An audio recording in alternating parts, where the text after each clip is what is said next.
فرمایا ان اللہ وملائکتہ، بے شک اللہ تعالیٰ اور اس کے فرشتے یصلون علی النبی، نبی پر رحمت بھیجتے ہیں، یعنی فرشتے تو رحمت کی دعا کرتے ہیں اور اللہ رحمت بھیجتا ہے۔ یا ایھا الذین آمنوا، اے لوگوں جو ایمان لائے ہو، صلو علیہ، نبی پر خصوصی رحمت بھیجا کرو جس کو اردو میں درود کہا جاتا ہے، وسلموا، اور سلامتی بھیجا کرو، تسلیما، سلامتی بھیجنا، یعنی خوب سلامتی بھیجا کرو۔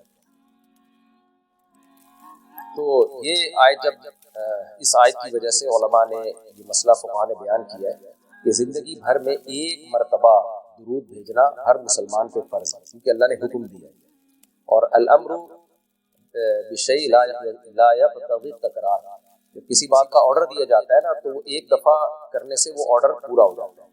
تو اللہ نے ہمیں درود کا حکم دیا، تو زندگی میں ایک دفعہ بھی اگر ہم درود پڑھ لیں گے تو یہ فرض ادا ہو جائے گا، جیسے کہ کلمہ توحید زندگی میں ایک دفعہ پڑھنا فرض ہے، باقی جتنا پڑھے اتنا اچھا ہے۔ اور جب کسی مجلس میں نبی صلی اللہ علیہ وسلم کا ذکر کیا جائے تو ایک مرتبہ اس میں درود پڑھنا واجب ہے، فرض نہیں۔ فرض اور واجب ایک اصطلاح ہے۔ فرض کا مطلب ہوتا ہے جس کی دلیل یقینی اور قطعی ہو، تو چونکہ قرآن نے درود پڑھنے کا حکم دیا تو وہ چونکہ یہ نہیں اللہ نے کہا کہ ہمیشہ پڑھتے رہا کرو، بلکہ پڑھو، تو ایک دفعہ پڑھنا اس قطعی یقینی دلیل کی وجہ سے فرض ہے۔ تو فرضیت ایک ایسی چیز ہوتی ہے جس کا انکار کرنے سے انسان کافر ہو جاتا ہے، کیونکہ اس کی دلیل بہت مضبوط ہوتی ہے۔ اور دوسری حدیث میں آتا ہے کہ وہ شخص بخیل ہے کہ میرے سامنے اس کا تذکرہ کیا جائے اور مجھ پر درود نہ پڑے۔ تو اس حدیث یہ چونکہ خبر واحد ہے، کیونکہ ظاہر ہے قرآن جس طرح تواتر کے ساتھ ثابت ہے، اس طرح اخبار احاد جو خبر واحد ہوتی ہیں وہ اس طرح تواتر کے ساتھ ثابت نہیں ہوتی، تو اس میں تعویل کا بھی امکان ہوتا ہے۔ تو اس لیے فقہا، خاص طور پر احناف جو ہے، فقہاء حنفیہ، انہوں نے فرض اور واجب ایک ٹرم بنائی ہے شرعی مسائل کو سمجھانے کی۔ اس لیے انہوں نے کہا کہ جب کسی مجلس میں نبی کا نام آئے نا تو اس مجلس میں ایک دفعہ کم سے کم درود پڑھنا واجب ہے۔ واجب کا درجہ تھوڑا سا فرض سے نیچے ہوتا ہے کیونکہ وہ حدیث سے ثابت ہے۔ تو اور پھر جب بار بار نبی کا نام آئے تو پھر بار بار پڑھنا واجب ہے، کیونکہ اس میں حرج ہے۔ ہاں مستحب ضرور ہے کہ جتنی دفعہ پڑھیں، جب بھی نبی صلی اللہ علیہ وسلم کا نام آئے تو لازمی درود شریف پڑھا کریں، یہ تو مستحب ہے۔ نبی صلی اللہ علیہ وسلم نے فرمایا جس شخص نے مجھ پہ ایک دفعہ درود پڑھا اللہ اس پر 10 رحمتیں نازل کرتے ہیں اور اس کی 10 خطاؤں کو معاف کرتے ہیں۔ تو بہت زیادہ فضیلت ہے درود شریف پڑھنے کی۔ اور یہ بڑی عجیب بات ہے کہ درود شریف جو ہے یہ اصل میں اللہ کی عبادت ہے۔ یہاں میں آپ کو ایک دلچسپ مسئلہ بھی بتاتا چلوں۔ شرعی مسئلہ یہ ہے کہ جب ہم کوئی منت مانتے ہیں نا، منت کہ اگر اللہ نے میرے مریض کو شفا دے دی تو میں اتنے روزے رکھوں گا، میں یہ کروں گا، میں یوں کروں گا، تو اس عمل کو منت کہا جاتا ہے کہ باقی اگر آپ ٹھیک ہو گئے تو آپ پر لازم ہوتا ہے کہ آپ وہ کام کریں۔ تو منت میں یہ ضروری ہے کہ آپ جس چیز کی منت مانیں وہ عبادت مقصودہ ہو اور اس کی جنس میں سے لازم بھی ہو، یعنی عبادت میں کامل عبادت ہونی چاہیے، عبودیت کا عنصر اس میں ہو۔ جیسے آپ نے منت مانی کہ اگر جو ہے میں امتحان میں پاس ہو گیا تو میں 3 روزے رکھوں گا، تو روزے عبادت ہے، مقصود ہے، یعنی عبادت مقصودہ میں سے۔ لیکن اگر آپ نے منت مانی کہ میں اگر امتحان میں پاس ہو گیا تو میں وضو کروں گا، تو وضو چونکہ مقصود نہیں ہے، عبادت مقصودہ نہیں ہے، وضو سے مقصد تو نماز ہوتی ہے، تو وہ منت آپ کے اوپر لازمی نہیں ہے۔ آپ نے اگر منت مانی کہ جی میں صدقہ کروں گا، تو صدقہ عبادت مقصودہ ہے اور اس کی جنس میں سے جو زکوٰۃ ہے وہ واجب بھی ہے۔ روزے کی جنس میں سے رمضان کا روزہ واجب ہے۔ آپ نے نفل نماز کی منت مانی تو بھی منت پورا کرنا آپ پر لازم ہے، کیونکہ نفل نماز جو ہے وہ عبادت بھی ہے اور اس کی جنس میں سے یعنی فرض نماز آپ پر لازم بھی ہے۔ تو اگر دونوں میں سے ایک شرط بھی نہیں پائی جائے گی تو منت پھر منعقد ہی نہیں ہوتی۔ جیسے آپ نے کہا کہ میں جو ہے وہ اگر امتحان میں میں کامیاب ہو گیا، پاس ہو گیا، تو میں جو ہے اپنے والدین کی خدمت کروں گا، تو یہ خدمت ثواب تو بہت ہے لیکن عبادت مقصودہ نہیں، عبادت مقصودہ نہیں، تو یہ منت آپ پر پورا کرنا لازم نہیں ہوگی۔ خدمت تو کرنی چاہیے، ماں باپ کی خدمت سے بڑھ کر تو دنیا میں کوئی نیکی نہیں، لیکن عبادت مقصودہ نہیں۔ مقصودہ کا مطلب نماز، حج، یہ سب چیزیں جو ہے نا مقصود میں آتی ہیں۔ یہ کسی عارضے کی وجہ سے اللہ نے ہمیں حکم دیا ہے کہ تاکہ ماں باپ کو پریشانی نہ ہو۔ یہی وجہ ہے کہ اگر خدمت کے محتاج نہیں ہوتے تو پھر خدمت واجب بھی نہیں ہوتی، ان کی خدمت کے محتاج ہوتے ہیں تو واجب ہوتی ہے۔ لیکن نماز تو جب بھی ٹائم آئے گا آپ پر لازم ہوگی، زکوٰۃ تو سال گزرنے کے بعد جب بھی صاحب نصاب ہوں گے آپ پر لازم ہوگی، چاہے غریبوں کو ضرورت ہو یا نہ ہو، آپ پر تو زکوٰۃ واجب ہوتی رہے گی۔ تو اب علماء کا اختلاف ہوا ہے کہ اگر کوئی شخص درود شریف کی منت مانتا ہے تو کیا اس پر درود شریف کی منت پوری کرنا لازم ہے؟ بعض علماء نے کہا کہ نہیں، کیونکہ درود شریف بھی عبادت مقصودہ میں سے ہے۔ اس کی پہلے میں اور آسان مثال دیتا ہوں، جیسے تلاوت۔ علماء کہتے ہیں اگر کوئی یہ منت مانتا ہے کہ اگر میں امتحان میں کامیاب ہو گیا تو میں 3 پارے تلاوت کروں گا، تو یہ منت پوری کرنا بھی واجب نہیں ہے، کیونکہ قرآن پڑھنا بہت زیادہ ثواب تو ہے لیکن عبادت مقصودہ نہیں ہے، بلکہ مقصد قرآن سے کیا ہے کہ آپ کا دل بنے اور آپ کو آخرت کی یاد تازہ ہو، آپ کو شرعی احکام کا علم ہو۔ ثواب بہت ہے، ہر ثواب کا کام اصطلاحی اعتبار عبادت نہیں ہوتا، خوب سمجھیں۔ عبادت کی بھی 2 قسمیں ہیں، ایک عبادت ٹرم ہے، اصطلاح ہے، اور ایک عبادت مجازن ہم عبادت، ہر اچھے کام کو عبادت کہتے ہیں۔ اس لحاظ سے تو کھانا کھانا بھی عبادت ہے کہ اگر آپ کی نیت اچھی ہے اس سے، لیکن ایک ہوتی ہے مقصود عبادت، تو مقصودہ عبادت میں سے نہیں۔ ثواب بہت ہے قرآن کی تلاوت کرنا، اللہ سے محبت کی علامت ہے، بغیر سمجھ کے پڑھنا بھی بہت بڑی نیکی ہے، قرآن بغیر سمجھ کے پڑھنا، لیکن قرآن کی تلاوت کی منت جو ہے وہ منعقد نہیں ہوتی۔ تو اسی طرح اب یہ اختلاف ہوا ہے کہ اگر کوئی درود شریف کی منت مان لیتا ہے کہ اگر میں امتحان میں کامیاب ہو گیا تو میں 100 دفعہ درود شریف پڑھوں گا، تو کیا یہ منت پوری کرنا واجب ہے یا نہیں؟ تو بعض علماء کہتے ہیں کہ واجب نہیں ہے۔ وجہ اس کی یہ کہ درود شریف عبادت مقصودہ نہیں، کیونکہ درود شریف کا مقصد تو یہ سید الانبیاء محمد صلی اللہ علیہ وسلم سے محبت کا اظہار، یہ نماز روزے کی طرح نہیں۔ لیکن راجح قول یہ ہے جس پہ فتویٰ دیا گیا ہے کہ یہ منت پوری کرنا واجب ہے، کیونکہ درود شریف عبادت مقصودہ ہے، اور عبادت مقصودہ ہے اور اس کی جنس میں سے واجب بھی ہے، فرض بھی ہے۔ تو فرض کیسے ہے؟ کیونکہ قرآن نے ہمیں حکم دے دیا، اب زندگی میں ایک دفعہ درود شریف پڑھنا فرض ہو، یہ مسئلہ تو آسانی سے سمجھ میں آ گیا کہ فرض کیسے ہے۔ یہ ایک سوال پیدا ہوتا ہے عبادت مقصودہ کیسے ہے؟ نبی صلی اللہ علیہ وسلم کی تو عبادت جائز ہی نہیں۔ اس کا بڑا دلچسپ جواب دیا حضرات فقہا نے کہ درود شریف اصل میں اللہ کی عبادت ہے جو ہم اللہ کو خوش کرنے کے لیے کرتے ہیں، کیونکہ اللہ نے ہمیں آرڈر دیا ہے، اور اس میں عبادت کا عنصر، عبادت کہتے ہیں جس کی جو ہے وہ جس میں عبودیت کا عنصر ہو، آپ بطور غلام جو کام کر رہے ہو، جس میں آپ کو لاجک پوچھنے کی بھی اجازت نہیں ہوتی۔ جیسے 5 نمازیں فرض ہے نا، کیوں فرض ہے؟ لاجک کی ہمیں حکم نہیں، ہم نے پڑھنی ہے۔ روزہ فرض ہے، اس کی حکمتیں اللہ نے بیان کی، لیکن وہ حکمتیں نہ بھی ہو تو روزہ رکھنا پڑے گا۔ تو درود شریف بھی عبادت مقصودہ میں سے ہے، اس لیے کہ اللہ نے ہمیں حکم دیا تو ہم اللہ کو خوش کرنے کے لیے اللہ کی غلامی کے طور پر پیغمبر پر درود بھیجتے ہیں۔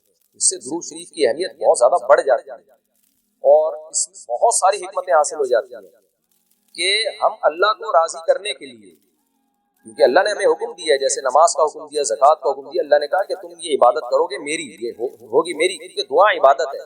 دعا میں کیا ہوتا ہے؟ ہم اللہ سے بھکاریوں کی طرح مانگتے ہیں، تو اللہ نے کہا اور دعائیں تم مانگو نہ مانگو، یہ والی تو اسپیشلی تم پہ فرض ہے۔ ایک تو اطلاق دعا مانگنا ہے نا، لیکن اسپیسیفک کوئی مخصوص دعا مانگنا تو فرض نہیں ہے، لیکن یہ والی دعا مانگنا ہم پہ اللہ نے فرض کیا کہ تم نے پیغمبر کے لیے رحمت کی دعا کرنی ہے، یہ تم پہ فرض ہے، یہ مجھے خوش کرنے کے لیے فرض ہے۔ یہ عبادت ہے لیکن اللہ کی عبادت ہے، اور نبی کے لیے دعا ہے، تو اس سے درود شریف کی اہمیت بھی بہت بڑھ جاتی ہے، اور ہمیں سید الانبیاء صلی اللہ علیہ وسلم کی اہمیت کا بھی پتہ چلتا ہے کہ اللہ نے پیغمبر پہ درود بھیجنے کو اپنی عبادت قرار دے دیا ہے۔ سید الانبیاء صلی اللہ علیہ وسلم کی بھی ویلیو بہت زیادہ بڑھ جاتی ہے، جیسے قرآن میں آتا ہے نا کہ وَرَفَعْنَا لَكَ ذِكْرَكَ، ہم نے آپ کے تذکرے کو بلند کیا ہے۔ تو کیسے بلند کیا؟ علماء نے اس کا جواب دیا کہ نماز میں بھی درود شریف ہے، اور اتحیات میں نبی صلی اللہ علیہ وسلم سے سلامتی بھیجنے کو اتحیات کا حصہ بنا دیا گیا ہے، اور اذان میں اشہد ان لا الہ الا اللہ کے ساتھ اشہد ان محمد رسول اللہ کو بھی ایڈ کیا گیا، تو اس سے سید الانبیاء صلی اللہ علیہ وسلم کی بہت زیادہ فضیلت ثابت ہوتی ہے۔ تو اس لیے درود شریف کا اہتمام کرنا چاہیے۔ جیسے شریعت میں بعض عبادتیں بعض اوقات میں زیادہ پسندیدہ ہیں، آپ دن میں نوافل پڑھیں اس کا بھی ثواب ملتا ہے، لیکن یہ نوافل آپ رات کے آخری حصے میں پڑھیں تو تہجد بن جائے گی، بہت زیادہ ثواب ہو جائے گا۔ آپ روزہ رکھیں عام دنوں میں ثواب ہے، پیر جمعرات کو زیادہ ثواب ہے، ایام بیز میں زیادہ ثواب ہے، رمضان کا تو بہت ہی زیادہ ثواب ہے، عاشورہ کا بھی ثواب ہے۔ تو جیسے جتنی بھی عبادتیں ہیں وہ خاص دن اور خاص اوقات میں ان کی فضیلت بڑھ جاتی ہے، تو ایسے ہی درود شریف کے بارے میں حدیث میں آتا ہے کہ عام دنوں میں بھی درود شریف میں بہت ثواب ملتا ہے، لیکن صحیح حدیث سے یہ بات ثابت ہے کہ جمعے کے دن درود شریف پڑھنا عام دنوں سے زیادہ افضل ہے۔ اسی وجہ سے ہمارے اکابر کا ہمیشہ سے معمول رہا ہے، جو ہم نے دیکھا بھی ہے کہ وہ جمعے کے دن خاص طور پر عصر کی نماز کے بعد درود شریف پڑھنے کا بہت زیادہ اہتمام کرتے ہیں، اور جب وہ عمرے کے لیے یا حج کے لیے جاتے ہیں تو بھی مسجد نبوی میں اکثر وہ میں نے دیکھا ہے اپنے بڑوں کو کہ وہ عصر کی نماز کے بعد نا مسجد نبی میں صرف درود شریف ہی پڑھتے ہیں. ایک تو وہ جگہ ایسی ہے جہاں سید الانبیاء صلی اللہ علیہ وسلم کا روضہ اطہر ہے سامنے, پھر وہاں جمعے کا دن بھی ہو تو, اور پھر عصر کی کا وقت جو ہے وہ قبولیت کا وقت ہوتا ہے جمعے کے دن, جیسے کہ حدیث میں آتا ہے نا جمعے کے دن ایک گھڑی ایسی ہوتی ہے جس میں دعا رد نہیں ہوتی. تو جمہور علماء اس طرف گئے کہ اس سے عصر کا ٹائم بنا دیں, اگرچہ اس میں اختلاف ہے لیکن جمہور اس طرف گئے کہ عصر کا وقت بنا دیں. تو جمعے کے دن عصر کے وقت درود شریف کا اہتمام کرنا چاہیے. اور ویسے بھی اگر آپ کو عصر کے وقت ٹائم نہیں ملتا تو جمعے کی نماز کے لیے آپ وقت سے بہت پہلے آ جائیں, نہا دھو کے تیار ہو کے اگلی صف میں بیٹھیں, اور خطیب صاحب کا بیان شروع ہونے سے پہلے آپ تحیت المسجد پڑھنے کے بعد درود شریف کی کثرت کیا کریں. تو اس کے بہت زیادہ فضیلت ہے اور ہمیں اللہ نے حکم دیا, اور علماء نے بیان کیا کہ درود شریف کو جو اللہ نے ہم پہ لازم کیا نا, اس میں ایک حکمت یہ بھی ہے کہ سید الانبیاء صلی اللہ علیہ وسلم کی بشریت ہمارے ذہن میں اور اچھی طرح بیٹھ گئی, کیونکہ پچھلی امتیں جو تباہ و برباد ہوئی ہیں وہ اس لیے ہوئی ہیں کہ انہوں نے پیغمبروں کو اتنا اونچا مقام دیا کہ اللہ کے برابر لے آئے. جیسے عیسائیوں نے حضرت عیسیٰ کو اللہ کا بیٹا بنا دیا معاذ اللہ, اور ہمارے یہاں بھی جو بدعتی لوگ ہیں انہوں نے سید الانبیاء کو حاضر ناظر مشکل کشا کیا بنا دیا, تو شرک کرنے لگے. تو درود شریف میں ایک حکمت یہ بھی ہے کہ جب ہم نبی کے لیے دعا کرتے ہیں اللہ تعالیٰ سے کہ اللہ سید الانبیاء پر اپنی خصوصی رحمتیں نازل فرما اور آپ پر سلامتیاں بھی, تو اس سے ہمیں یہ بھی پتہ چلتا ہے, یہ عقیدہ ہمارے دل میں بیٹھتا ہے کہ محمد صلی اللہ علیہ وسلم بھی اللہ کی رحمت کے محتاج ہیں. تبھی تو ہمیں حکم دیا جا رہا ہے کہ ان کے لیے دعا مانگو. ہاں یہاں ایک اشکال ہو سکتا تھا اس کا کہ بھئی اچھا اس کا مطلب نبی ہماری دعا کے محتاج ہے. نہ, نبی ہماری دعا کے محتاج نہیں ہے, اللہ کی رحمت کے محتاج. ہم دعا نہیں بھی مانگیں گے تو اللہ اپنے حبیب صلی اللہ علیہ وسلم پر رحمت بھیجے گا, لیکن اللہ نے ہمیں حکم یہ دیا تاکہ ہماری نظر میں یہ عقیدہ اور اچھی طرح مضبوط ہو جائے کہ تم بھی پیغمبر کے لیے اللہ سے دعا مانگا کرو. اس سے پتہ چلتا ہے پیغمبر تمہاری دعا کے محتاج ہو یا نہ ہو, لیکن اللہ کی رحمت کے بہرحال محتاج ہے, اور پیغمبر بھی اس لائق ہیں کہ ان کے لیے دعا مانگی جائے. اور یہ اس سے ان کا مرتبہ کم نہیں ہوتا بلکہ مرتبہ بڑھ جاتا ہے, کیونکہ پیغمبر نے ہمیں یہ سکھایا ہے کہ یا ایھا الناس انتم الفقراء الی اللہ, اے لوگوں تم سب کے سب اللہ کے در کے محتاج ہیں. اور یہ جو میں نے کہا کہ پیغمبر اس لائق ہیں کہ ان کے لیے دعا مانگی جائے, تو اس کا کوئی یہ مطلب نہ لے کہ پیغمبر ہماری دعا کے محتاج ہے. یہ میں بار بار بتا چکا ہوں, ہماری دعا کے محتاج نہیں ہے, لیکن اللہ تعالیٰ یہ چاہتے ہیں کہ میں پیغمبر پر رحمت بھیجوں لیکن اس میں امتیوں کا حصہ پڑ جائے. حضرت مولانا اشرف علی تھانوی رحمہ اللہ نے اس کی ایک مثال دی ہے کہ جیسے کسی بادشاہ کو اپنے شہزادے سے بہت زیادہ محبت ہے, وہ ویسے اس کو گفٹ دینا چاہتا ہے, اور آپ کو پتا ہے کہ اس نے یہ گفٹ دینا ہے, لیکن آپ جا کے بادشاہ سے سفارش کر دیتے ہو کہ بھائی ان کو یہ گفٹ دے دو. اس میں آپ کا مقصد یہ ہوتا ہے کہ بادشاہ نے تو کرنا ہی ہے, تو بادشاہ کے دل میں ہمارا مقام بھی بڑھ جائے گا کہ دیکھو جو کام میں چاہتا ہوں تو یہ بھی مجھ سے وہی چاہتا, اور اس سے نبی صلی اللہ علیہ وسلم سے بھی آپ کا تعلق بڑھ جائے گا, اور یعنی جو شہزادہ ہے نا اس سے بھی تعلق بڑھ جائے گا.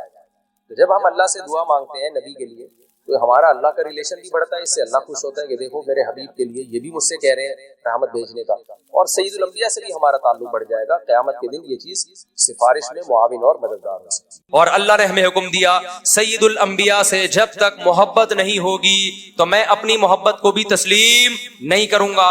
اے اللہ تو ہمیں بتا ہم نبی صلی اللہ علیہ وسلم سے تیرے حبیب سے محبت کے لیے ہم کیا کریں. اللہ نے ہمیں بتایا درود شریف کی کثرت کیا کرو, تو ہم درود شریف کی کثرت کے قائل ہیں. ہم نبی سے پوچھتے ہیں کہ آپ اللہ کے سفیر ہیں, یا رسول اللہ ہم آپ پہ درود کیسے پڑھیں. ہمارے نبی نے وہ بھی ہمیں بتا دیا, فرمایا جب دور ہو تو اللہم صلی علی محمد یہ والے درود پڑھا کرو, فرشتے مجھ تک پہنچا دیں گے, اور جب میری قبر پہ آ کے پڑھا کرو تو الصلاۃ والسلام علیک یا رسول اللہ, میں ڈائریکٹ تمہارے درود کو سن لیتا ہوں. تو ہمارے پاس اس بارے میں بھی ہدایات کیا ہیں, واضح ہدایات ہیں. اور درود پڑھنے سے عقیدہ توحید مضبوط ہوتا ہے. کیوں؟ درود اصل میں دعا ہے اللہ سے, کس کے لیے؟ پیغمبر کے لیے. اس میں اور عقیدہ بنتا ہے کہ بھائی پیغمبر بھی اللہ کی رحمت کے محتاج ہیں, تبھی تو ہمیں کہا جا رہا ہے پیغمبر کے لیے دعائیں مانگو. ہاں ہماری دعا کے محتاج نہیں ہے, اللہ نے تو ویسے بھی پیغمبر پہ رحم کرنا ہے, لیکن ہم انگلی کٹا کے اپنا نام شہیدوں میں لکھوا لیتے ہیں. تو ہمیں اللہ نے اپنے حبیب سے محبت کے اظہار کا یہ موقع دے دیا. ہم جب پیغمبر سے پوچھتے ہیں یا رسول اللہ ہر عبادت کے لیے کوئی خاص وقت ہوتا ہے جس میں اس عبادت کی فضیلت بڑھ جاتی ہے, روزہ عام دنوں میں رکھو, 3 روزوں کا ثواب, 10 روزوں کا ثواب, رمضان میں رکھو گے تو ثواب بڑھ جائے گا. تو یا رسول اللہ ہم آپ پہ جب درود پڑھیں تو کوئی ایسا دن ہے, کوئی ایسا ٹائم ہے جس میں درود پڑھنے سے ہمیں ثواب زیادہ ملے گا؟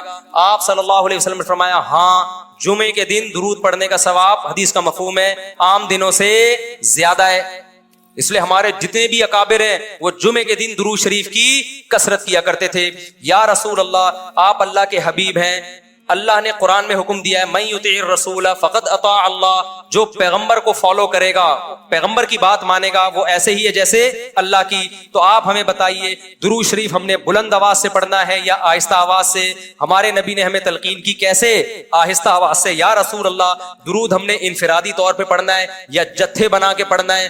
آپ صلی اللہ علیہ وسلم نے فرمایا دیکھو آخر میں ایک جنتی فرقہ ہوگا, وہ ہوگا جس پر میں اور میرے صحابہ کا عمل. صحابہ نے جتھے بنا کے درود کی محفلیں نہیں لگائی ہیں, جس صحابی کو جہاں موقع ملا انہوں نے کثرت سے پیغمبر پر درود پڑھا. ہم نے اپنے اکابر کو دیکھا ہے, اپنے علماء کو دیکھا ہے, آج بھی بزرگان دین کو دیکھا ہے, کوئی مسجد کے اس کے کونے میں بیٹھ کے تسبیح ہاتھ میں لے کے درود شریف پڑھ رہا ہوگا, کوئی مسجد کے اس کونے میں بیٹھ کے. میرے شیخ اور اپنے علماء مشائخ کو میں نے دیکھا ہے جب مسجد نبی میں جاتے ہیں 2 گھنٹے, 1 گھنٹے, 2.5 3 گھنٹے, عصر سے مغرب تک کا پورا ٹائم پیغمبر صلی اللہ علیہ وسلم کے روضہ رسول کے نبی کے روضے کے قریب سارا ٹائم درود شریف میں گزار دیتے ہیں. یہ وہ طریقہ ہے جو پیغمبر سے محبت کا اظہار کا اللہ نے آپ کو بتایا ہے. اے اللہ ہم اور کس طرح سے آپ سے محبت کا اظہار کر سکتے ہیں؟ اللہ نے فرمایا کہ جو پیغمبر سے محبت کرنا چاہتا ہے اسے پیغمبر کے اخلاق اور عادات اپنی زندگی میں لانے پڑیں گے.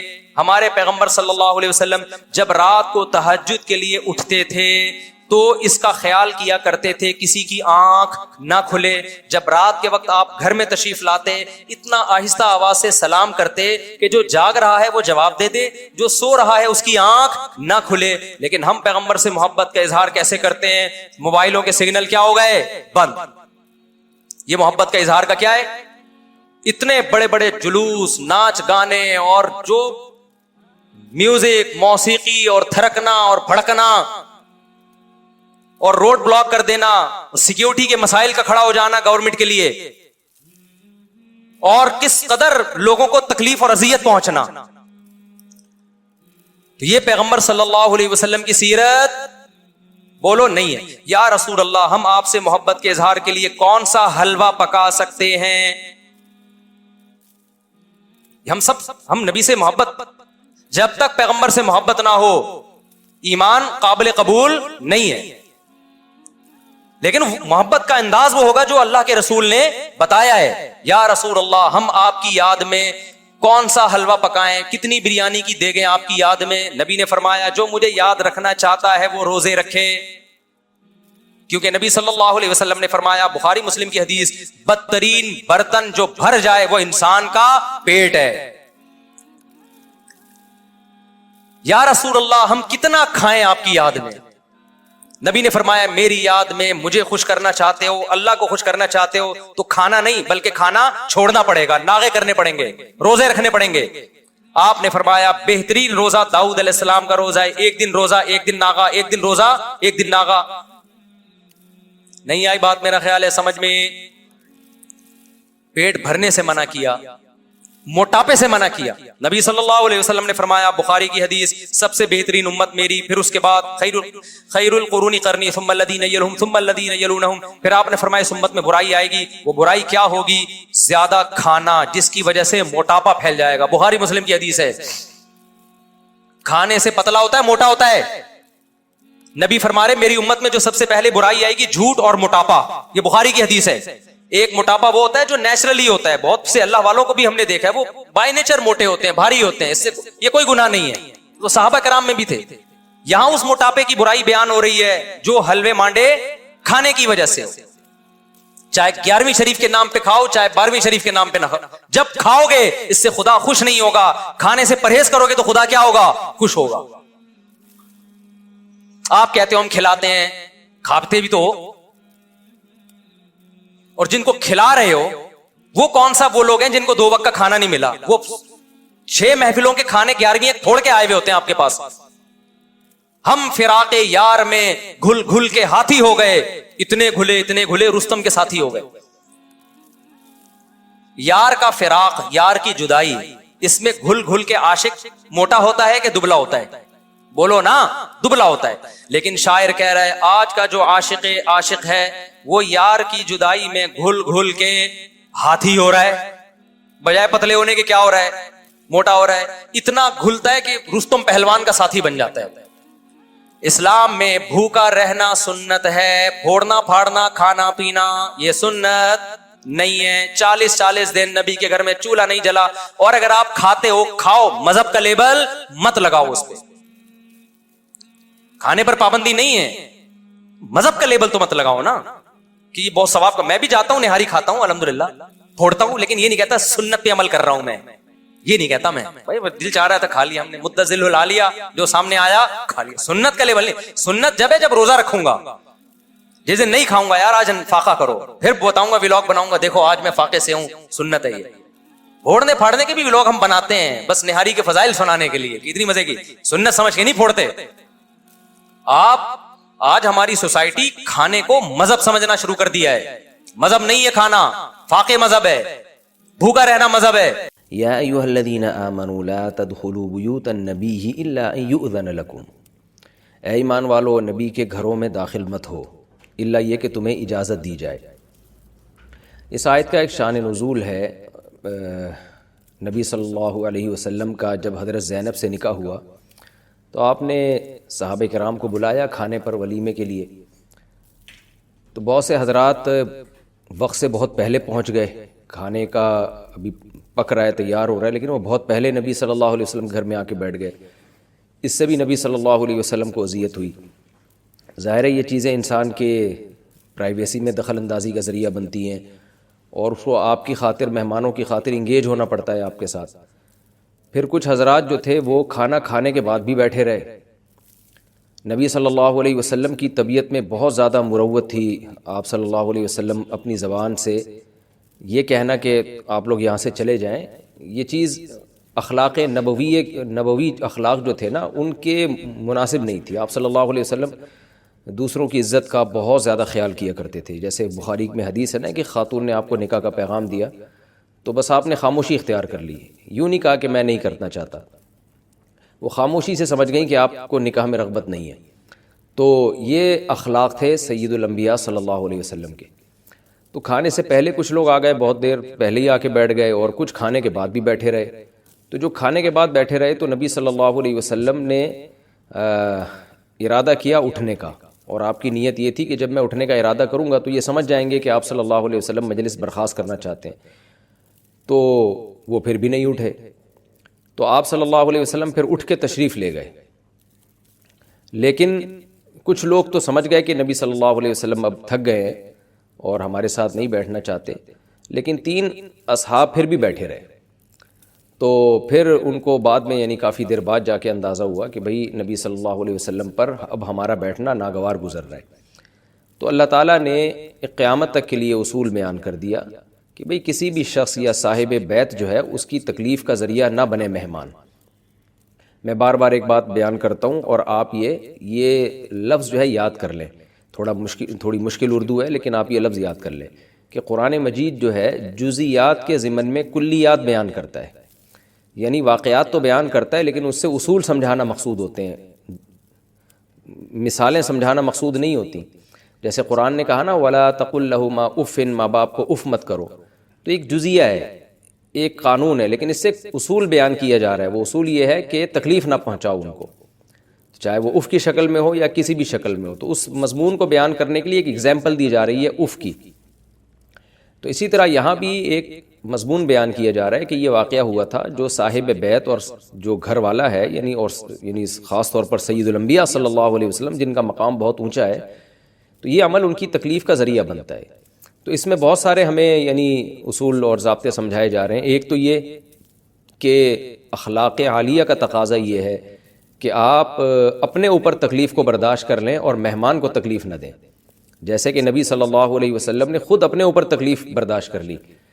ان کو آپ چاہ رہے تھے کہ یہ لوگ اٹھ کے اب جائیں، بہت لمبی مجلس ہو گئی ہے، اور حضرت زینب رضی اللہ تعالی عنہا ان کا نکاح بھی ہوا ہے، رخصتی کی رات بھی ہے. تو ظاہر ہے اس میں جو زوجہ ہے اس کے لیے بھی یہ عمل تکلیف کا ذریعہ بنتا ہے، اور خود جو آپ کے شوہر ہیں محمد صلی اللہ علیہ وسلم، ان کے لیے بھی یہ تکلیف کا ذریعہ بنتا ہے، اور خود کسی کے گھر میں ویسے ہی جا کے کافی دیر تک بیٹھے رہنا یہ صاحب بیت کے لیے ویسے بھی تکلیف کا ذریعہ بنتی ہے یہ چیز.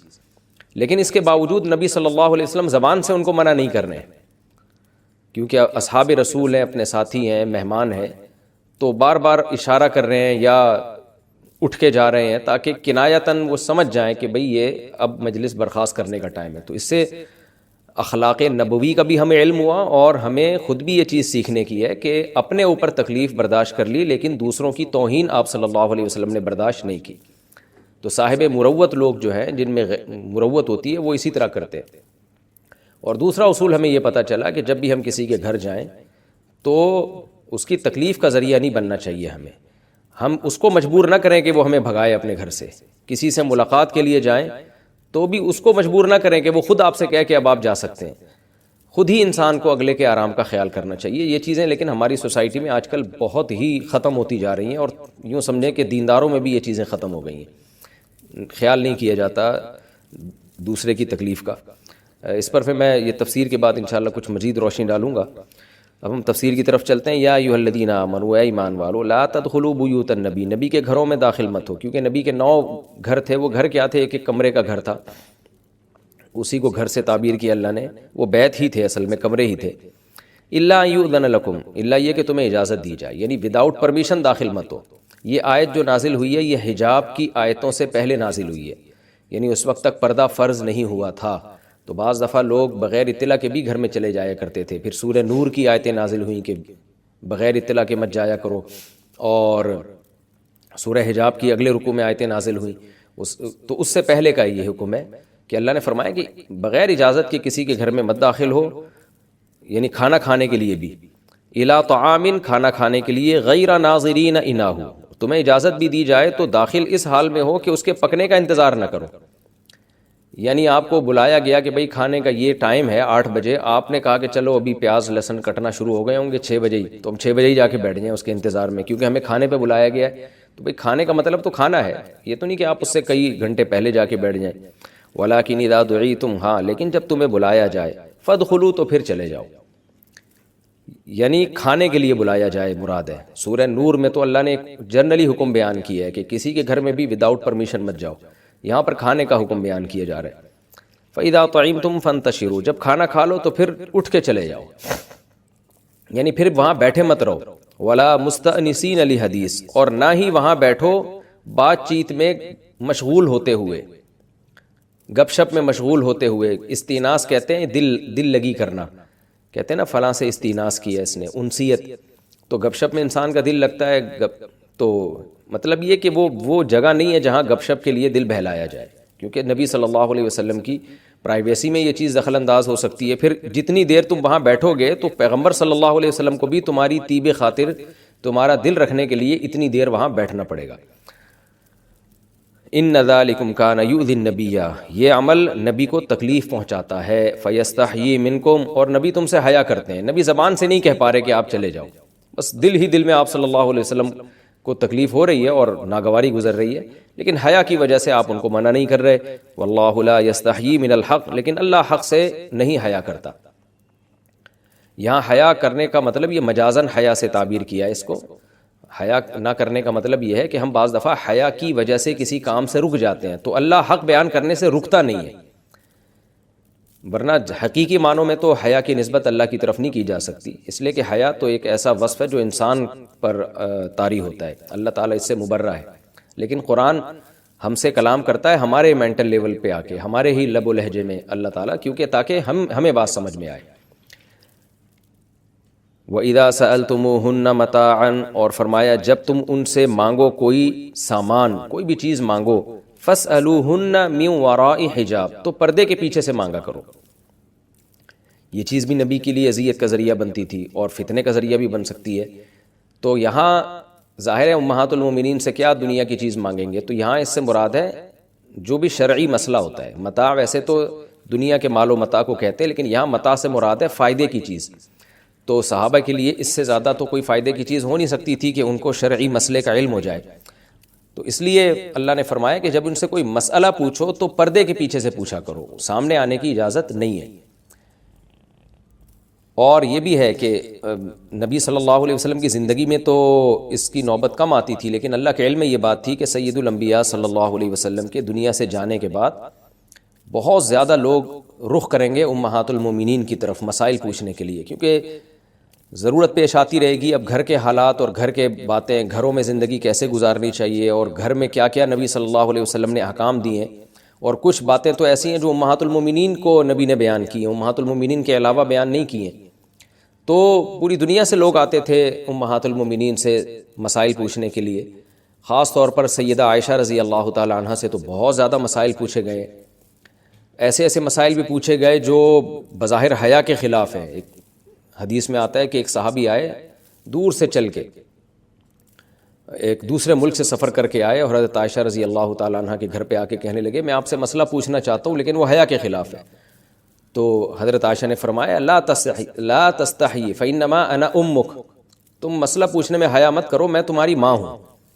تو اس سے پتہ چلتا ہے کہ کہاں کہاں سے لوگ مسائل پوچھنے کے لیے آیا کرتے تھے۔ تو اس لیے اللہ نے ہمیشہ کے لیے ایک اصول اور ضابطہ بیان کر دیا کہ جو بھی آپ سے مسائل پوچھنے کے لیے آئیں گے تو فاسألوہن من وراء حجاب، پردے کے پیچھے سے ہی مسئلہ پوچھا جائے گا، سامنے آنے کی اجازت نہیں ہے۔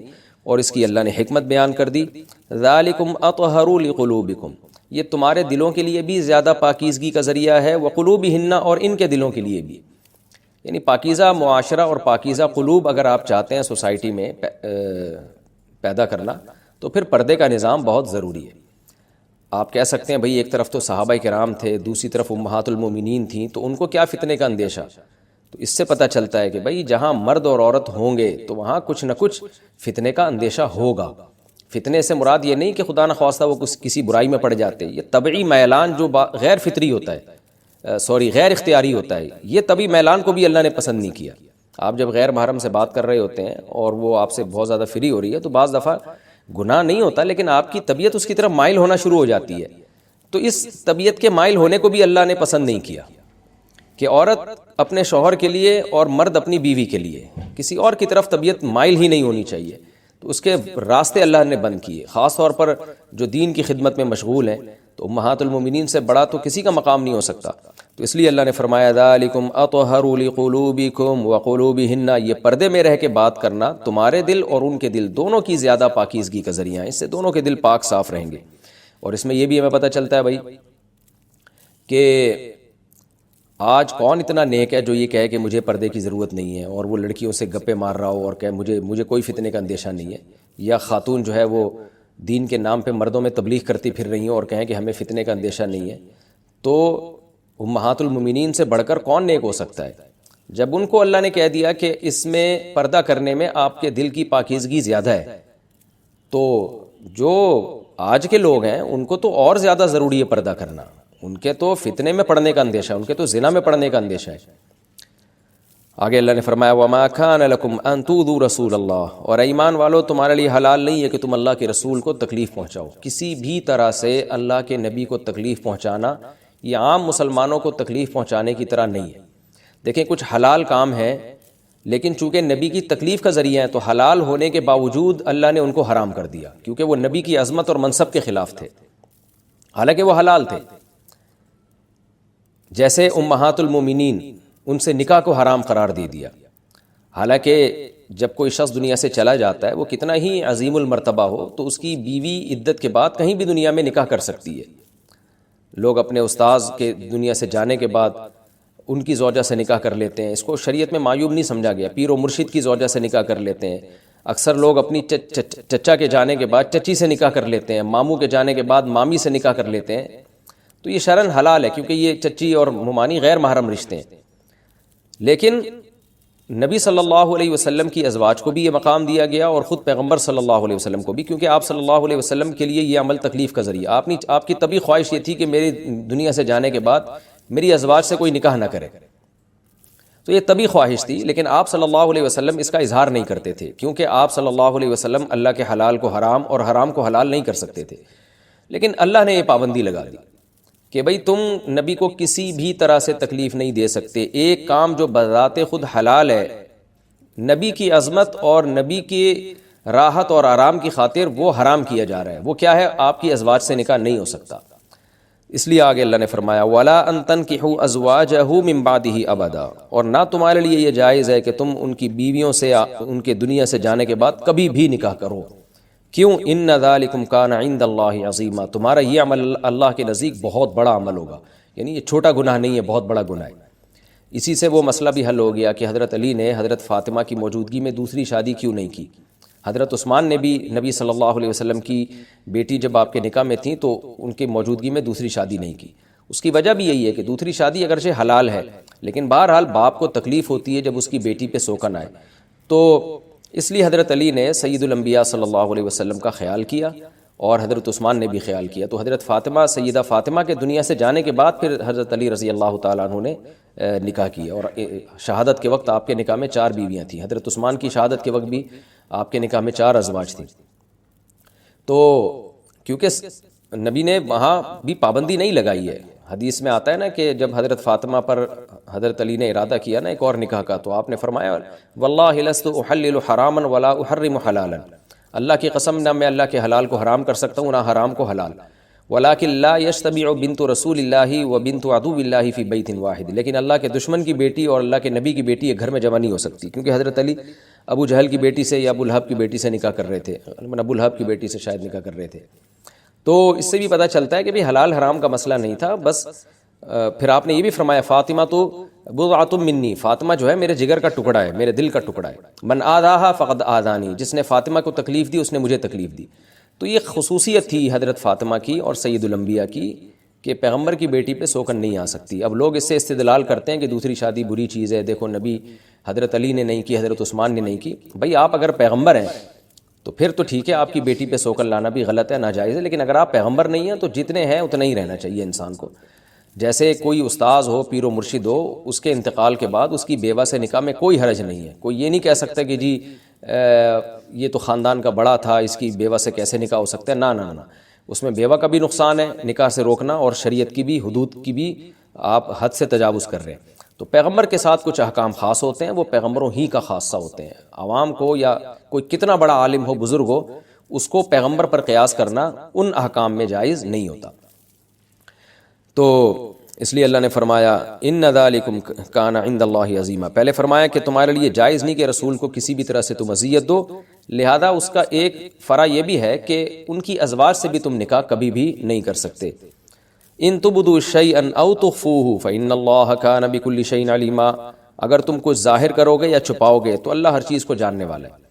اس آیت کا بھی شان نزول ہے. ہوا یہ تھا کہ جب اللہ نے یہ حکم دیا نا کہ جب بھی تم نبی کی بیویوں سے کوئی مسئلہ معلوم کرو گے یا کوئی بات پوچھو گے تو پردے میں رہ کے، تو آپ صلی اللہ علیہ وسلم کی ازواج بہت سوں کی چچزاد، خالازاد، ماموزاد، پھوپھیزاد بہنیں تھیں، یعنی کزنیں بھی تھیں.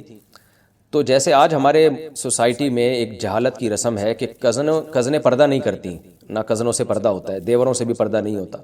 یہ جہالت جیسے آج ہماری سوسائٹی میں پھیل چکی ہے، تو عرب میں بھی یہ جہالت تھی کہ کزنوں سے بالکل بے تکلف ہوتے تھے. جیسے آج غیر مسلموں میں تو بہت زیادہ ہے، یہ کزن کو بہن ہی قرار دیا ہوا ہے انہوں نے.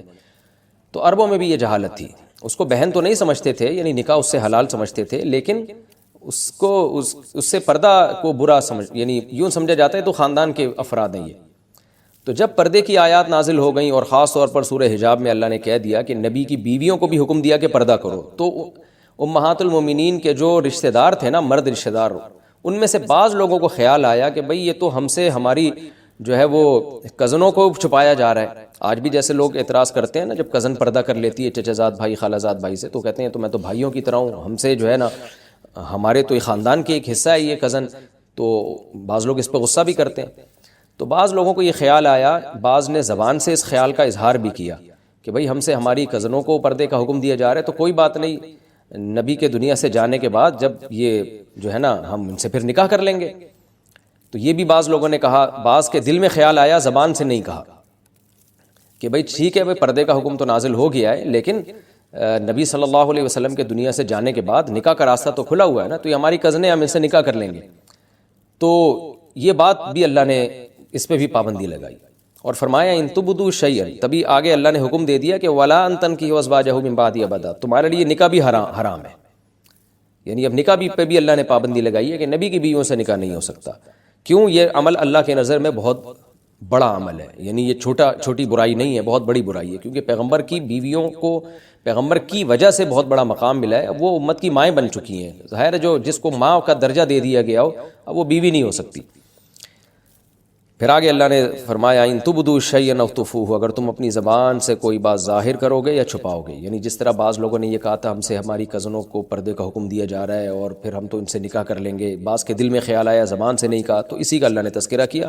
کچھ بھی تم ظاہر کرو گے یا چھپاؤ گے تو اللہ تعالیٰ اس سے باخبر ہے.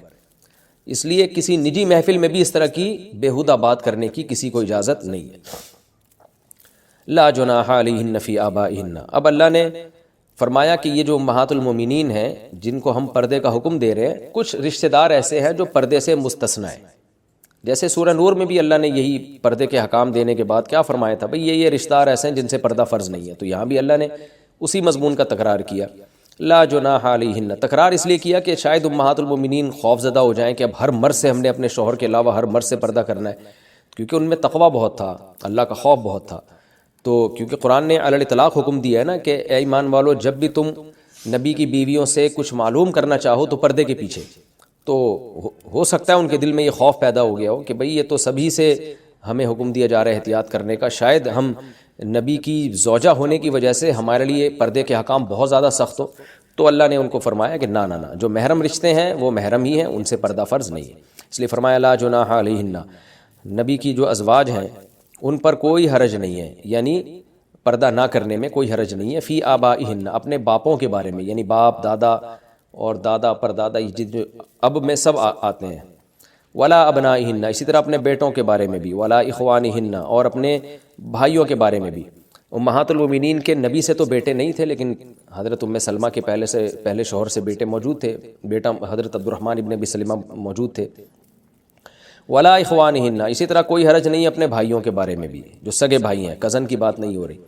ولا ابناء اخوانہن، اسی طرح اپنے بھائیوں کے بیٹوں کے بارے میں بھی کوئی حرج نہیں ہے، یعنی بھتیجوں سے بھی پردہ فرض نہیں ہے. ولا ابناء اخواتہن، اسی طرح اختن کی جمع اخوات آتی ہے، اخت بہن کو کہتے ہیں. اپنے بھانجوں سے بھی کے بارے میں بھی کوئی حرج نہیں ہے. ولا نسائہن، اور اپنی عورتوں کے بارے میں بھی. اپنی عورتوں سے کیا مراد ہے، یہ پھر وہی تفسیر میں اختلاف ہے جو میں نے سورہ نور میں بتایا تھا کہ دیگر ائمہ کے نزدیک اپنی عورتوں سے مراد ہیں جو بھی عام عورتیں ہوتی ہیں، مسلمان عورتیں. لیکن امام حنیفہ کے نزدیک اس سے مراد ہیں مسلمان عورتیں، کیونکہ امام حنیفہ کے نزدیک مسلمان عورت کا غیر مسلم عورت سے پردہ فرض ہے. چہرے کا پردہ فرض نہیں ہے، باقی جسم کا وہ نہیں، غیر محرم مرد کی طرح ہے وہ. تو الا یہ کہ کوئی ضرورت ہو، جیسے علاج معالجے کی ضرورت ہوتی ہے، تو اس کی ڈیٹیل میں سورہ نور میں تفصیل سے بیان کر چکا ہوں. ولا ما ملکت ایمانہن، اسی طرح ان کے سامنے بھی آ سکتی ہیں جن کے ان کے دائیں ہاتھ مالک ہیں. تو یہاں بھی مراد باندیاں ہیں، یعنی اس کی بھی تفسیر میں اختلاف ہے. بعض ائمہ کے نزدیک غلام سے بھی پردہ فرض نہیں ہے، لیکن امام حنیفہ کے نزدیک غلام سے پردہ فرض ہے. تو اس سے مراد باندیاں ہیں، یعنی باندی چاہے مسلم ہو یا غیر مسلم، اس سے عورت کا پردہ فرض نہیں ہے. جبکہ عام جو آزاد عورتیں ان میں مسلم سے پردہ فرض نہیں ہے، غیر مسلم سے فرض ہے. واتقین اللہ، اور اللہ سے ڈرتی رہو. ان اللہ کان علی کل شیء شہیدا، بے شک اللہ تعالیٰ ہر چیز پر گواہ ہے، دیکھ رہا ہے ہر چیز کو. اب چونکہ صورت میں آپ نے دیکھا صورت کے شروع میں نے خلاصے کے طور پہ بھی بتایا تھا کہ اس پوری صورت میں نا سورہ احزاب میں، جس کو سورہ حجاب بھی کہا جاتا ہے، اس میں سید الانبیاء صلی اللہ علیہ وسلم کی شان کو بہت زیادہ بیان کیا گیا ہے. کیونکہ منافقین آپ کو تکلیف دیتے تھے، تو اللہ بتا رہا ہے کہ سید الانبیاء کا مقام اللہ کی نظر میں بہت بڑا ہے. کچھ احکام اللہ نے پیغمبر کے ساتھ خاص کیے ہیں، تو انہی میں ایک حکم یہ بھی ہے. فرمایا ان اللہ و ملائکتہ، بے شک اللہ تعالیٰ اور اس کے فرشتے، یصلون علی النبی، نبی پر رحمت بھیجتے ہیں. یعنی فرشتے تو رحمت کی دعا کرتے ہیں اور اللہ رحمت بھیجتا ہے. یا ایھا الذین آمنوا، اے لوگو جو ایمان لائے ہو، صلو علیہ، نبی پر خصوصی رحمت بھیجا کرو جس کو اردو میں درود کہا جاتا ہے. وسلموا، اور سلامتی بھیجا کرو، تسلیمہ سلامتی بھیجنا، یعنی خوب سلامتی بھیجا کرو. تو یہ آیت جب اس آیت کی وجہ سے علماء نے یہ مسئلہ فقہاء نے بیان کیا ہے کہ زندگی بھر میں ایک مرتبہ درود بھیجنا ہر مسلمان پہ فرض ہے، کیونکہ اللہ نے حکم دیا ہے. اور الامر بشیء لا یقتضی التکرار، جب کسی بات کا آرڈر دیا جاتا ہے نا تو وہ ایک دفعہ کرنے سے وہ آرڈر پورا ہو جاتا ہے. تو اللہ نے ہمیں درود کا حکم دیا تو زندگی میں ایک دفعہ بھی اگر ہم درود پڑھ لیں گے تو یہ فرض ادا ہو جائے گا. جیسے کہ کلمہ توحید زندگی میں ایک دفعہ پڑھنا فرض ہے، باقی جتنا پڑھیں اتنا اچھا ہے. اور جب کسی مجلس میں نبی صلی اللہ علیہ وسلم کا ذکر کیا جائے تو ایک مرتبہ اس میں درود پڑھنا واجب ہے، فرض نہیں ہے. فرض اور واجب ایک اصطلاح ہے. فرض کا مطلب ہوتا ہے جس کی دلیل یقینی اور قطعی ہو. تو چونکہ قرآن نے درود پڑھنے کا حکم دیا تو وہ چونکہ یہ نہیں اللہ نے کہا کہ ہمیشہ پڑھتے رہا کرو، بلکہ پڑھو تو ایک دفعہ پڑھنا اس قطعی یقینی دلیل کی وجہ سے فرض ہے. تو فرضیت ایک ایسی چیز ہوتی ہے جس کا انکار کرنے سے انسان کافر ہو جاتا ہے، کیونکہ اس کی دلیل بہت مضبوط ہوتی ہے. اور دوسری حدیث میں آتا ہے کہ وہ شخص بخیل ہے کہ میرے سامنے اس کا تذکرہ کیا جائے اور مجھ پر درود نہ پڑے. تو اس حدیث یہ چونکہ خبر واحد ہے، کیونکہ ظاہر ہے قرآن جس طرح تواتر کے ساتھ ثابت ہے اس طرح اخبار آحاد جو خبر واحد ہوتی ہیں وہ اس طرح تواتر کے ساتھ ثابت نہیں ہوتی، تو اس میں تعویل کا بھی امکان ہوتا ہے. تو اس لیے فقہا خاص طور پر احناف جو ہیں فقہائے حنفیہ انہوں نے فرض اور واجب ایک ٹرم بنائی ہے شرعی مسائل کو سمجھانے کے لیے. تو اس لیے انہوں نے کہا کہ جب کسی مجلس میں نبی کا نام آئے نا تو اس مجلس میں ایک دفعہ کم سے کم درود پڑھنا واجب ہے. واجب کا درجہ تھوڑا سا فرض سے نیچے ہوتا ہے کیونکہ وہ حدیث سے ثابت ہے. تو اور پھر جب بار بار نبی کا نام آئے تو پھر بار بار پڑھنا واجب نہیں ہے کیونکہ اس میں حرج ہے. ہاں مستحب ضرور ہے کہ جتنی دفعہ پڑھیں، جب بھی نبی صلی اللہ علیہ وسلم کا نام آئے تو لازمی درود شریف پڑھا کریں، یہ تو مستحب ہے. نبی صلی اللہ علیہ وسلم نے فرمایا جس شخص نے مجھ پہ ایک دفعہ درود پڑھا اللہ اس پر 10 رحمتیں نازل کرتے ہیں اور اس کی 10 خطاؤں کو معاف کرتے ہیں. تو بہت زیادہ فضیلت ہے درود شریف پڑھنے کی. اور یہ بڑی عجیب بات ہے کہ درود شریف جو ہے یہ اصل میں اللہ کی عبادت ہے. یہاں میں آپ کو ایک دلچسپ مسئلہ بھی بتاتا چلوں. شرعی مسئلہ یہ ہے کہ جب ہم کوئی منت مانتے ہیں نا، منت کہ اگر اللہ نے میرے مریض کو شفا دے دی تو میں اتنے روزے رکھوں گا، میں یہ کروں گا، میں یوں کروں گا، تو اس عمل کو منت کہا جاتا ہے کہ باقی اگر آپ ٹھیک ہو گئے تو آپ پر لازم ہوتا ہے کہ آپ وہ کام کریں. تو منت میں یہ ضروری ہے کہ آپ جس چیز کی منت مانیں وہ عبادت مقصودہ ہو اور اس کی جنس میں سے لازم بھی ہو، یعنی عبادت میں کامل عبادت ہونی چاہیے، وہ عبودیت کا عنصر اس میں ہو. جیسے آپ نے منت مانی کہ اگر جو ہے میں امتحان میں پاس ہو گیا تو میں 3 روزے رکھوں گا، تو روزے عبادت ہے، مقصود ہے، یعنی عبادت مقصودہ میں سے.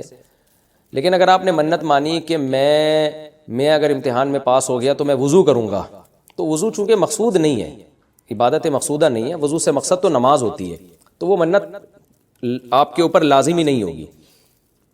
آپ نے اگر منت مانی کہ جی میں صدقہ کروں گا، تو صدقہ عبادت مقصودہ ہے اور اس کی جنس میں سے جو زکوٰۃ ہے وہ واجب بھی ہے. روزے کی جنس میں سے رمضان کا روزہ واجب ہے. آپ نے نفل نماز کی منت مانی تو بھی منت پورا کرنا آپ پر لازم ہے، کیونکہ نفل نماز جو ہے وہ عبادت بھی ہے اور اس کی جنس میں سے یعنی فرض نماز آپ پر لازم بھی ہے. تو اگر دونوں میں سے ایک شرط بھی نہیں پائی جائے گی تو منت پھر منعقد ہی نہیں ہوتی ہے. جیسے آپ نے کہا کہ میں جو ہے وہ اگر امتحان میں کامیاب ہو گیا، پاس ہو گیا، تو میں جو ہے اپنے والدین کی خدمت کروں گا. تو یہ خدمت ثواب تو بہت ہے لیکن عبادت مقصودہ نہیں ہے، عبادت مقصودہ نہیں ہے. تو یہ منت آپ پر پورا کرنا لازم نہیں ہوگی. خدمت تو کرنی چاہیے، ماں باپ کی خدمت سے بڑھ کر تو دنیا میں کوئی نیکی نہیں ہے، لیکن عبادت مقصودہ نہیں ہے. مقصودہ کا مطلب نماز، حج، یہ سب چیزیں جو ہے نا مقصود میں آتی ہیں. یہ کسی عارضے کی وجہ سے اللہ نے ہمیں حکم دیا ہے کہ تاکہ ماں باپ کو پریشانی نہ ہو. یہی وجہ ہے کہ اگر خدمت کے محتاج نہیں ہوتے تو پھر خدمت واجب بھی نہیں ہوتی، ان کی خدمت کے محتاج ہوتے ہیں تو واجب ہوتی ہے. لیکن نماز تو جب بھی ٹائم آئے گا آپ پر لازم ہوگی. زکوٰۃ تو سال گزرنے کے بعد جب بھی صاحب نصاب ہوں گے آپ پر لازم ہوگی، چاہے غریبوں کو ضرورت ہو یا نہ ہو، آپ پر تو زکوٰۃ واجب ہوتی رہے گی.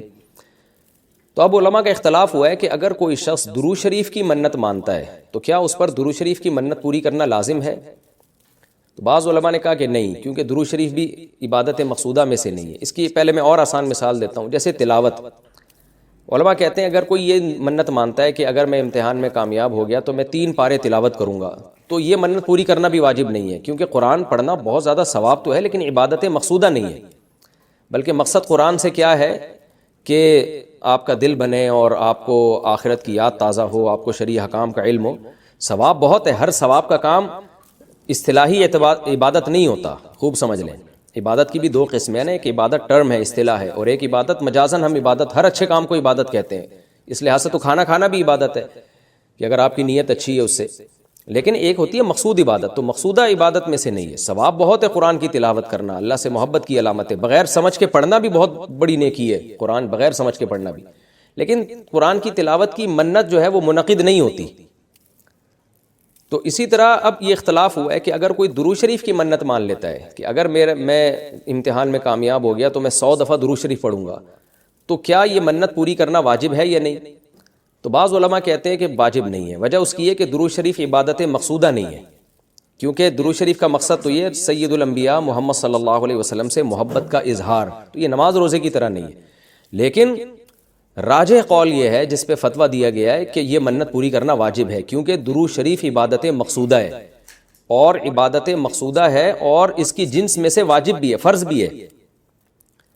تو فرض کیسے ہے؟ کیونکہ قرآن نے ہمیں حکم دے دیا، اب زندگی میں ایک دفعہ درود شریف پڑھنا فرض ہو گیا، یہ مسئلہ تو آسانی سے سمجھ میں آ گیا کہ فرض کیسے۔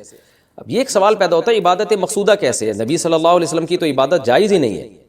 اس کا بڑا دلچسپ جواب دیا حضرات فقہا نے کہ درود شریف اصل میں اللہ کی عبادت ہے جو ہم اللہ کو خوش کرنے کے لیے کرتے ہیں، کیونکہ اللہ نے ہمیں آرڈر دیا ہے، اور اس میں عبادت کا عنصر، عبادت کہتے ہیں جس کی جو ہے وہ جس میں عبودیت کا عنصر ہو، آپ بطور غلام جو کام کر رہے ہو، جس میں آپ کو لاجک پوچھنے کی بھی اجازت نہیں ہوتی۔ جیسے 5 نمازیں فرض ہیں نا، کیوں فرض ہیں؟ بھئی لاجک کی ہمیں حکم نہیں، ہم نے پڑھنی ہے۔ روزہ فرض ہے، اس کی حکمتیں اللہ نے بیان کی، لیکن وہ حکمتیں نہ بھی ہوں تو روزہ رکھنا پڑے گا۔ تو درود شریف بھی عبادت مقصودہ میں سے ہے، اس لیے کہ اللہ نے ہمیں حکم دیا تو ہم اللہ کو خوش کرنے کے لیے اللہ کی غلامی کے طور پر پیغمبر پر درود بھیجتے ہیں، تو اس سے درود شریف کی اہمیت بہت زیادہ بڑھ جاتی ہے، اور اس میں بہت ساری حکمتیں حاصل ہو جاتی ہیں کہ ہم اللہ کو راضی کرنے کے لیے، کیونکہ اللہ نے ہمیں حکم دیا ہے، جیسے نماز کا حکم دیا، زکوٰۃ کا حکم دیا، اللہ نے کہا کہ تم یہ عبادت کرو گے میری، یہ ہوگی میری، کیونکہ دعا عبادت ہے۔ دعا میں کیا ہوتا ہے؟ ہم اللہ سے بھکاریوں کی طرح مانگتے ہیں، تو اللہ نے کہا اور دعائیں تم مانگو نہ مانگو، یہ والی تو اسپیشلی تم پہ فرض ہے۔ ایک تو الاطلاق دعا مانگنا ہے نا، لیکن اسپیسیفک کوئی مخصوص دعا مانگنا تو فرض نہیں ہے، لیکن یہ والی دعا مانگنا ہم پہ اللہ نے فرض کیا ہے کہ تم نے پیغمبر کے لیے رحمت کی دعا کرنی ہے، یہ تم پہ فرض ہے، یہ مجھے خوش کرنے کے لیے فرض ہے۔ تو یہ عبادت ہے، لیکن اللہ کی عبادت ہے، اور نبی کے لیے دعا ہے یہ۔ تو اس سے درود شریف کی اہمیت بھی بہت بڑھ جاتی ہے، اور ہمیں سید الانبیاء صلی اللہ علیہ وسلم کی اہمیت کا بھی پتہ چلتا ہے کہ اللہ نے پیغمبر پہ درود بھیجنے کو اپنی عبادت قرار دے دیا ہے، تو سید الانبیاء صلی اللہ علیہ وسلم کی بھی ویلیو بہت زیادہ بڑھ جاتی ہے۔ جیسے قرآن میں آتا ہے نا کہ وَرَفَعْنَا لَكَ ذِكْرَكَ، ہم نے آپ کے تذکرے کو بلند کیا ہے۔ تو کیسے بلند کیا؟ علماء نے اس کا جواب دیا کہ نماز میں بھی درود شریف ہے، اور اتحیات میں نبی صلی اللہ علیہ وسلم پہ سلامتی بھیجنے کو اتحیات کا حصہ بنا دیا گیا ہے، اور اذان میں اشہد ان لا الہ الا اللہ کے ساتھ اشہد ان محمد رسول اللہ کو بھی ایڈ کیا گیا ہے۔ تو اس سے سید الانبیاء صلی اللہ علیہ وسلم کی بہت زیادہ فضیلت ثابت ہوتی ہے، تو اس لیے درود شریف کا اہتمام کرنا چاہیے۔ جیسے شریعت میں بعض عبادتیں بعض اوقات میں زیادہ پسندیدہ ہیں، آپ دن میں نوافل پڑھیں اس کا بھی ثواب ملتا ہے، لیکن یہ نوافل آپ رات کے آخری حصے میں پڑھیں تو تہجد بن جائے گی، بہت زیادہ ثواب ہو جائے گا۔ آپ روزہ رکھیں عام دنوں میں ثواب ہے، پیر جمعرات کو زیادہ ثواب ہے، ایام بیز میں زیادہ ثواب ہے، رمضان کا تو بہت ہی زیادہ ثواب ہے، عاشورہ کا بھی ثواب ہے۔ تو جیسے جتنی بھی عبادتیں ہیں وہ خاص دن اور خاص اوقات میں ان کی فضیلت بڑھ جاتی ہے، تو ایسے ہی درود شریف کے بارے میں حدیث میں آتا ہے کہ عام دنوں میں بھی درود شریف میں بہت ثواب ملتا ہے، لیکن صحیح حدیث سے یہ بات ثابت ہے کہ جمعے کے دن درود شریف پڑھنا عام دنوں سے زیادہ افضل ہے۔ اسی وجہ سے ہمارے اکابر کا ہمیشہ سے معمول رہا ہے، جو ہم نے دیکھا بھی ہے کہ وہ جمعے کے دن خاص طور پر عصر کی نماز کے بعد درود شریف پڑھنے کا بہت زیادہ اہتمام کرتے ہیں، اور جب وہ عمرے کے لیے یا حج کے لیے جاتے ہیں تو بھی مسجد نبوی میں اکثر وہ میں نے دیکھا اپنے بڑوں کو کہ وہ عصر کی نماز کے بعد نا مسجد نبوی میں صرف درود شریف ہی پڑھتے ہیں بیٹھ کے۔ ایک تو وہ جگہ ایسی ہے کہ جہاں سید الانبیاء صلی اللہ علیہ وسلم کا روضہ اطہر ہے سامنے، اور پھر وہاں جمعے کا دن بھی ہو تو، اور پھر عصر کی کا وقت جو ہے وہ قبولیت کا وقت ہوتا ہے جمعے کے دن، جیسے کہ حدیث میں آتا ہے نا جمعے کے دن ایک گھڑی ایسی ہوتی ہے جس میں دعا رد نہیں ہوتی، تو جمہور علماء اس طرف گئے ہیں کہ اس سے عصر کا ٹائم مراد ہے، اگرچہ اس میں اختلاف ہے لیکن جمہور اس طرف گئے ہیں کہ عصر کا وقت مراد ہے۔ تو جمعے کے دن عصر کے وقت درود شریف کا اہتمام کرنا چاہیے، اور ویسے بھی اگر آپ کو عصر کے وقت ٹائم نہیں ملتا تو جمعے کی نماز کے لیے آپ وقت سے بہت پہلے آ جائیں، نہا دھو کے تیار ہو کے اگلی صف میں بیٹھیں، اور خطیب صاحب کا بیان شروع ہونے سے پہلے آپ تحیۃ المسجد پڑھنے کے بعد درود شریف کی کثرت کیا کریں. تو اس کے بہت زیادہ فضیلت ہے اور ہمیں اللہ نے حکم دیا ہے. اور علماء نے بیان کیا کہ درود شریف کو جو اللہ نے ہم پہ لازم کیا نا، اس میں ایک حکمت یہ بھی ہے کہ سید الانبیاء صلی اللہ علیہ وسلم کی بشریت ہمارے ذہن میں اور اچھی طرح بیٹھ جائے. کیونکہ پچھلی امتیں جو تباہ و برباد ہوئی ہیں وہ اس لیے ہوئی ہیں کہ انہوں نے پیغمبروں کو اتنا اونچا مقام دیا کہ اللہ کے برابر لے آئے. جیسے عیسائیوں نے حضرت عیسیٰ کو اللہ کا بیٹا بنا دیا معاذ اللہ. اور ہمارے یہاں بھی جو بدعتی لوگ ہیں انہوں نے سید الانبیاء کو حاضر ناظر مشکل کشا پتہ کیا بنا دیا، تو شرک کرنے لگے. تو درود شریف میں ایک حکمت یہ بھی ہے کہ جب ہم نبی کے لیے دعا کرتے ہیں اللہ تعالیٰ سے کہ اللہ سید الانبیاء پر اپنی خصوصی رحمتیں نازل فرما اور آپ پر سلامتیاں بھیج، تو اس سے ہمیں یہ بھی پتہ چلتا ہے، یہ عقیدہ ہمارے دل میں بیٹھتا ہے کہ محمد صلی اللہ علیہ وسلم بھی اللہ کی رحمت کے محتاج ہیں. تبھی تو ہمیں حکم دیا جا رہا ہے کہ ان کے لیے دعا مانگو. ہاں یہاں ایک اشکال ہو سکتا تھا اس کا کہ بھئی اچھا اس کا مطلب نبی ہماری دعا کے محتاج ہیں. تو نہ، نبی ہماری دعا کے محتاج نہیں ہے، اللہ کی رحمت کے محتاج ہیں. ہم دعا نہیں بھی مانگیں گے تو اللہ اپنے حبیب صلی اللہ علیہ وسلم پر رحمت بھیجے گا. لیکن اللہ نے ہمیں حکم یہ دیا تاکہ ہماری نظر میں یہ عقیدہ اور اچھی طرح مضبوط ہو جائے کہ تم بھی پیغمبر کے لیے اللہ سے دعا مانگا کرو. اس سے پتہ چلتا ہے پیغمبر تمہاری دعا کے محتاج ہوں یا نہ ہو لیکن اللہ کی رحمت کے بہرحال محتاج ہیں، اور پیغمبر بھی اس لائق ہیں کہ ان کے لیے دعا مانگی جائے. اور یہ اس سے ان کا مرتبہ کم نہیں ہوتا بلکہ مرتبہ بڑھ جاتا ہے، کیونکہ پیغمبر نے ہمیں یہ سکھایا ہے کہ یا ایھا الناس انتم الفقراء الی اللہ، اے لوگو تم سب کے سب اللہ کے در کے محتاج ہو. اور یہ جو میں نے کہا کہ پیغمبر اس لائق ہیں کہ ان کے لیے دعا مانگی جائے، تو اس کا کوئی یہ مطلب نہ لے کہ پیغمبر ہماری دعا کے محتاج ہیں. یہ میں بار بار بتا چکا ہوں، ہماری دعا کے محتاج نہیں ہیں، لیکن اللہ تعالیٰ یہ چاہتے ہیں کہ میں پیغمبر پر رحمت بھیجوں لیکن اس میں امتیوں کا حصہ پڑ جائے. حضرت مولانا اشرف علی تھانوی رحمہ اللہ نے اس کی ایک مثال دی ہے کہ جیسے کسی بادشاہ کو اپنے شہزادے سے بہت زیادہ محبت ہے، وہ ویسے ہی اس کو گفٹ دینا چاہتا ہے اور آپ کو پتہ ہے کہ اس نے یہ گفٹ دینا ہے، لیکن آپ جا کے بادشاہ سے سفارش کر دیتے ہو کہ بھئی ان کو یہ گفٹ دے دو. اس میں آپ کا مقصد یہ ہوتا ہے کہ بادشاہ نے تو کرنا ہی ہے، تو بادشاہ کے دل میں ہمارا مقام بھی بڑھ جائے گا کہ دیکھو جو کام میں چاہتا ہوں تو یہ بھی مجھ سے وہی چاہتا ہے، اور اس سے نبی صلی اللہ علیہ وسلم سے بھی آپ کا تعلق بڑھ جائے گا، اور یعنی جو شہزادہ ہے نا اس سے بھی تعلق بڑھ جائے گا آپ کا. تو جب ہم اللہ سے دعا مانگتے ہیں نبی کے لیے تو ہمارا اللہ کا ریلیشن بھی بڑھتا ہے، اس سے اللہ خوش ہوتا ہے کہ دیکھو میرے حبیب کے لیے یہ بھی مجھ سے کہہ رہے ہیں رحمت بھیجنے کا، اور سید الانبیاء سے بھی ہمارا تعلق بڑھ جائے گا. قیامت کے دن یہ چیز سفارش میں معاون اور مددگار ہو سکتی ہے. ان الذین یؤذون اللہ ورسولہ، بے شک وہ لوگ جو اللہ اس کے رسول کو تکلیف پہنچاتے ہیں. اللہ کو تو ظاہر ہے کوئی تکلیف نہیں پہنچا سکتا، یہاں بھی مجازاً اس کو تکلیف سے تعبیر کیا، اللہ کے حکام کی نافرمانی. اور یعنی اللہ نے اپنے رسول کی تکلیف کو اپنی تکلیف قرار دیا ہے. لعنہم اللہ فی الدنیا والآخرہ، ان پر دنیا اور آخرت میں لعنت ہوتی ہے، کیونکہ منافقین یہی کام کر رہے تھے نا. میں نے بتایا کہ سورت کا حاصل یہی ہے، اس میں اہم مضمون یہی بیان ہوا ہے. وَأَعَدَّ لَهُمْ عَذَابٌ مُهِينًا، اور اللہ نے ان کے لیے ذلت والا عذاب تیار کر کے رکھا ہے. وَالَّذِينَ يُؤْذُونَ الْمُؤْمِنِينَ وَالْمُؤْمِنَاتِ، اور وہ لوگ جو مومنین اور مومنات کو تکلیف دیتے ہیں، عام مسلمانوں کو تکلیف دیتے ہیں، بغیر مکتسبوا، بغیر اس کے کہ جو انہوں نے کمایا، یعنی ایسے کاموں کو ان کی طرف منسوب کر کے تکلیف دیتے ہیں جو کام انہوں نے کیے نہیں ہیں، پروپیگنڈا کرتے ہیں، بدگمانیاں پھیلاتے ہیں. تو فقد احتملوا بہتانا، تو تحقیق ان لوگوں نے بہت بڑا بہتان اٹھا لیا. بہتان کہتے ہی بہت بڑے جھوٹ کو ہیں. واثما مبینا، اور کھلا گناہ. کیونکہ تکلیف کا ایک ذریعہ یہ بھی ہے کہ کوئی بھی اچھا کام کر رہے ہو آپ اس کی نیت میں شک کرنا شروع کر دو، تو حالانکہ وہ بری نیت نہیں تھی اس میں منفی پہلو تلاش کرنا شروع کر دو. مجھے کسی نے کل کہا کہ بھئی ایک صاحب ہیں جو دین کی تبلیغ کر رہے ہیں اور یوں بائکوں پہ بیٹھ کے شو مار رہے ہیں. میں نے کہا بھائی یہ ضروری نہیں کہ شو مار رہے ہو، وہ نوجوان طبقے کو اپنے قریب کرنے کے لیے ہو سکتا ہے یہ کر رہے ہو کہ نوجوان طبقہ اسی طرح سے بائکوں کے ذریعے قریب آ جائے گا. تو دل کی حالت تو کسی نے نہیں دیکھی نا، تو ہم فوراً کسی کے عمل کو نیگیٹو کیوں لے کے چلے جاتے ہیں. تو اس میں بہت احتیاط کی ضرورت ہوتی ہے کہ آپ نے کسی کی طرف وہ عمل منسوب کر دیا جو وہ کر نہیں رہا. آپ نے کہہ دیا کہ یہ شو مار رہا ہے، حالانکہ وہ نہیں شو مار رہا. آپ نے کہہ دیا وہ دکھلاوا کر رہا ہے، حالانکہ اس کی نیت دکھلاوا کی نہیں ہے. تو ہماری سوسائٹی میں یہ بہت ہے. تو اللہ نے اس پہ بھی پابندی لگائی کہ جو کسی بھی طرح سے ایمان والے مرد اور عورتوں کو تکلیف دیتے ہیں تو بہت بڑے گناہ کے وہ مرتکب ہوتے ہیں. یہ ہمارا رکوع الحمدللہ مکمل ہو گیا. اس میں ایک اہم بات جو اس رکوع کے شروع میں تھی وہ امپورٹنٹ ہے کہ یہ جو اللہ نے فرمایا نا کہ نبی کے گھر میں جب تم جاؤ تو بغیر اجازت کے مت جایا کرو. کھانے کے لیے اگر بلایا جائے تو بغیر بلائے بھی مت جایا کرو، یعنی کھانے کے لیے بلایا نہیں گیا اور جیسے غریبی میں لوگ پہنچ جاتے ہیں، شادیوں میں کتنا ہوتا ہے کہ بلایا ہے نہیں اور 4 آدمی اور پہنچ گئے، تو یہ بھی مت کیا کرو۔ پھر جب کھانے کے لیے جاؤ تو وقت سے بہت پہلے مت جاؤ، اور کھانے کے بعد زیادہ دیر تک بیٹھے بھی مت رہو۔ تو اس میں نے بتایا کہ ایک جزیہ ہے جس کے ضمن میں ایک اصول بیان کیا جا رہا ہے کہ کسی بھی طرح سے تکلیف مت دو۔ علماء نے لکھا ہے کہ اس پر اجماع ہے کہ یہ نبی کے ساتھ خاص نہیں ہے، کوئی بھی شخص ہوگا، کوئی بھی مقتدی اور رہبر ہوگا، اس کو تکلیف پہنچانا برا عمل ہے۔ ہماری سوسائٹی میں آج خاص طور پر جو مقتدی اور رہبر لوگ ہیں ان کے معاملے میں اس پر عمل نہیں کیا جاتا، کیونکہ جب آپ مشہور ہو جاتے ہیں نا تو پھر آپ کو اندازہ ہوتا ہے کہ لوگ محبت اور عقیدت میں تکلیف دیتے ہیں۔